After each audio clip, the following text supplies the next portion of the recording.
Spoilers for The Amazing Spider-Man, and lighter spoilers for every other Spider-Man movie, including No Way Home. You've been warned. Following the success of No Way Home, many fans have been looking back at Andrew Garfield's Amazing Spider-Man movies. The general consensus of these movies now is that Andrew Garfield is a great Spider-Man, but the film itself doesn't really work as a Spider-Man movie. I'd like to argue that this movie is much better than most people give it credit for, and that much of its critical failure came due to the massive expectations placed on it by the Raimi trilogy. I'd like to start off by saying this movie is in no way perfect. The scene where Uncle Ben dies is dumb and feels rushed. The movie is way over-edited.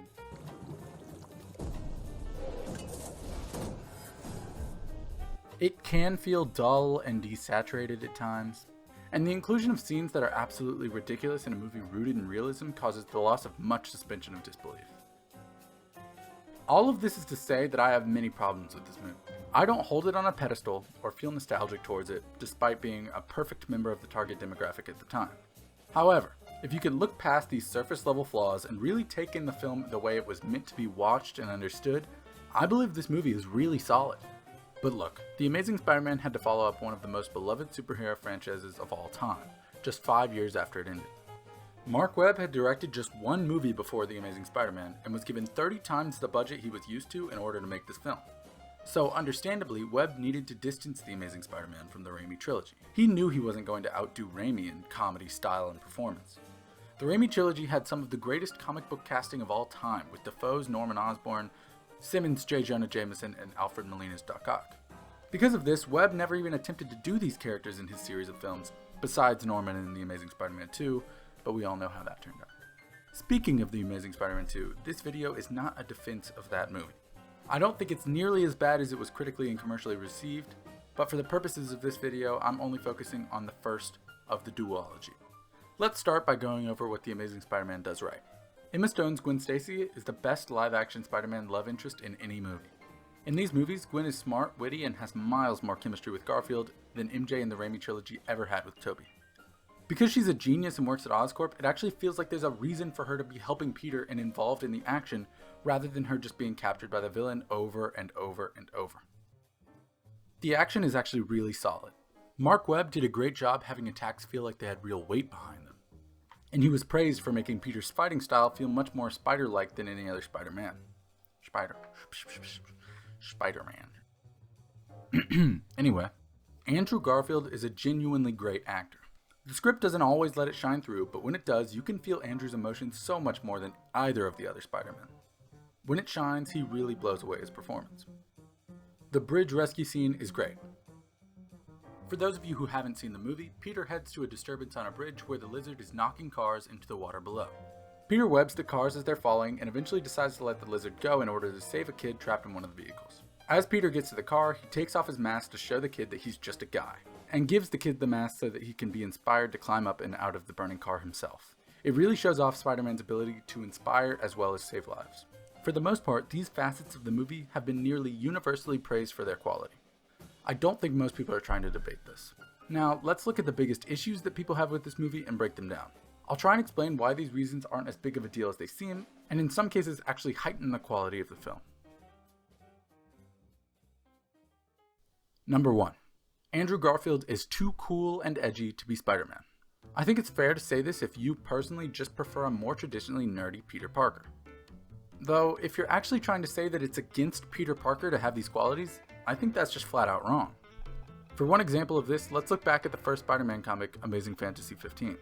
Yes, Peter is a dork in this one, much more so than in the Amazing Spider-Man movies. In a lot of ways, Tobey Maguire's Spider-Man embodies this version of the character very well. He's a nerdy wallflower who has trouble getting the attention of girls. However, there are some qualities that are left out of the Raimi trilogy that the Amazing Spider-Man tries to reincorporate into the character. For one, the Amazing Spider-Man has a much harder time staying positive and optimistic in the face of adversity than Raimi's Spider-Man ever did, a trait that he shares with Peter from Amazing Fantasy 15. Peter even says in the comic that the whole world can go and hang for all he cares, as long as Uncle Ben and Aunt May are happy. This reflects nicely with Andrew's larger struggle of how he should use his power in the world of the Amazing Spider-Man, a point I'll get to in a minute. The important thing about Peter is not that he's a wallflower, but instead that he's smart and, more crucially, empathetic. Number 2. The movie takes itself too seriously.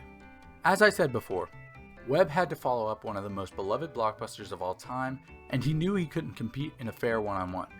So, with his experience on a more character-based dramedy called 500 Days of Summer, Webb decided to try and create a more realistically rooted Spider-Man story. Webb wasn't trying to make the same movie as Raimi, and I honestly think I prefer this over him trying to make an exact copy of the original. Imagine for a second what would have happened if this movie had gone for the same tone and feel as the Raimi movies.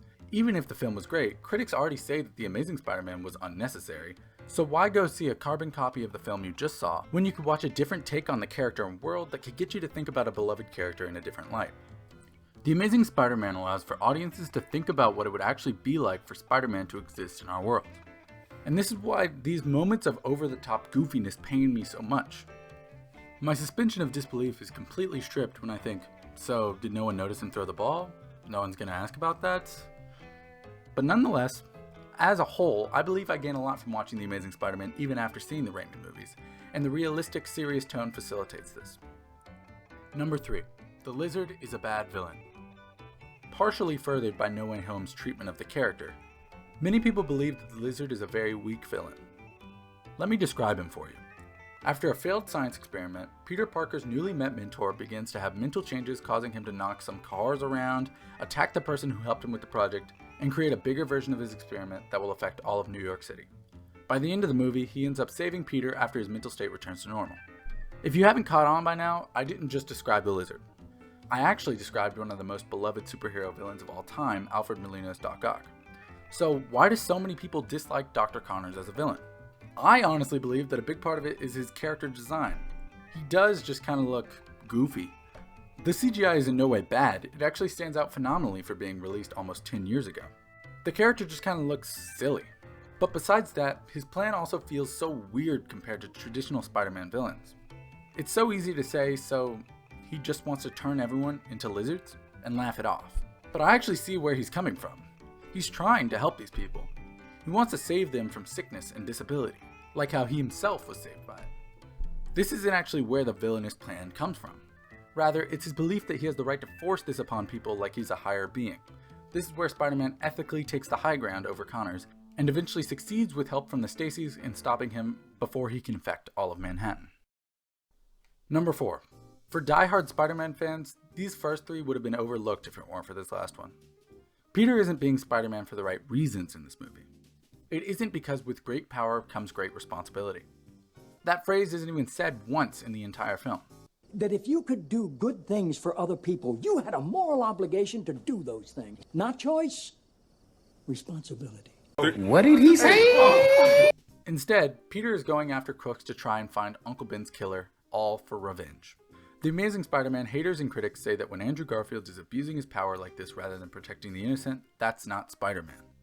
And I actually agree. You see, a lot like how Tom Holland wasn't completely Spider-Man until his 3rd movie, Andrew doesn't completely become Spider-Man until one crucial scene, the bridge rescue scene I mentioned earlier. Even haters of the movie praise this scene for Peter's empathy towards both the trapped kid and the father, along with the fact that Peter takes off his mask to inspire the kid. However, this scene actually holds the crucial character switch from Spider-Man to Spider-Man. First, rather than the mask just being a tool to conceal his identity, Peter takes it off and gives it to the kid, totally exposing his face. This shows Peter's changing morals from being a vigilante to being an inspirational figure and a hero. When he hands the kid the mask, he says, "It's gonna make you strong," showing he's realized the power Spider-Man has to influence others to be better. After this scene, we get a more somber shot of Peter sitting in the dark while he seems to really internalize the power he has, and the responsibility he has to use that power for good. In conclusion, The Amazing Spider-Man is not a flawless masterpiece. For many people, it will never even come close to the pedestal where the Raimi trilogy sits. But The Amazing Spider-Man isn't trying to be a Raimi movie. At its core, this film is just a character-driven drama where a boy learns to deal with his grief by helping others and making his father proud. I definitely think that the strengths of this film outweigh its flaws. And I believe it only makes sense for fans to be asking for a conclusion to the Amazing Spider-Man trilogy after all of these years. Thanks for watching.